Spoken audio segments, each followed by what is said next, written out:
সাদ রাদিয়াল্লাহু তাআলা আনহুর চেহারার দিকে তাকিয়ে আছেন।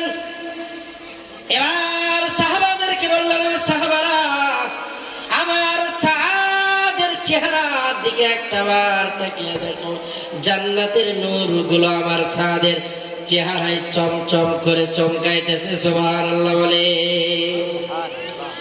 আল্লাহর হাবিব সাদের দিকে তাকিয়ে মুস্কি মুস্কি হাসে, আবার সাদের দিকে তাকিয়ে কান্না করে। সাহাবায়ে কেরাম বললেন, আল্লাহর হাবিব, আপনি একবার মুস্কি মুস্কি হাসেন, আবার কান্না করেন, কারণটা কি? আল্লাহর হাবিব বলল যে আমি কান্না করি এই জন্য যে সাদকে রক্ত দেওয়ার পরে এরপরেও সে জিহাদের ময়দানে সে শহীদ হয়ে গেল। আবার আমি রাসূল হাসি এই জন্য যে আমার সাদ কালো হলে কি হবে? বিবাহের ময়দান থেকে, বিবাহের পিরিত থেকে জিহাদের ময়দানে দৌড় মারছে।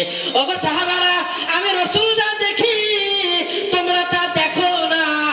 ওই সাদের গলার ভিতরে জান্নাতের লক্ষ কোটি হুর আর গিলমান গুলো ওই সাদের জন্য অপেক্ষমান বউ সেজে বসে আছে। আর জান্নাতের দামি দামি ফুল দ্বারা মালা বানিয়া সাদকে স্বাগতম জানানোর জন্য সিরিয়াল লেগে আছে। সুবহানাল্লাহ বলে। আল্লাহর হাবিবের ভালোবাসা আমাদের অন্তরে থাকতে হবে। যুদ্ধের ময়দানে ডাক এসেছে, সাহাবায়ে কেরাম সব বাদ দিয়ে যুদ্ধের ময়দানে হাজির হয়েছে।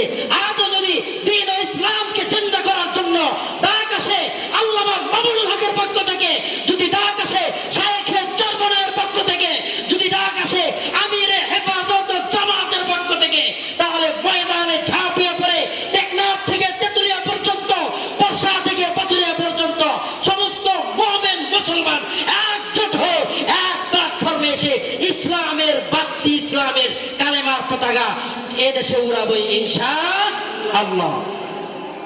সবাইকে দেখা শেষ, যখন ভোট চলে আসে তখন এদেশের সহজ সরল মানুষের সঙ্গে টাকাবাজি করে, হকাবাজি করে, মাথার ভিতরে পট্টি বেঁধে আর পাগড়ি বেঁধে আর হিজাব লাগিয়ে হাতে তসবি লাগিয়ে এদেশের সহজ সরল মানুষের থেকে তাদের আমানত ভোটটা নিয়েই তারা ফেরাউন আর নমরুদের মতো তারা জুলুম, নির্যাতনার, নিপীড়নার স্টিমরোলা চালায়। কথা বলেন ঠিক কিনা?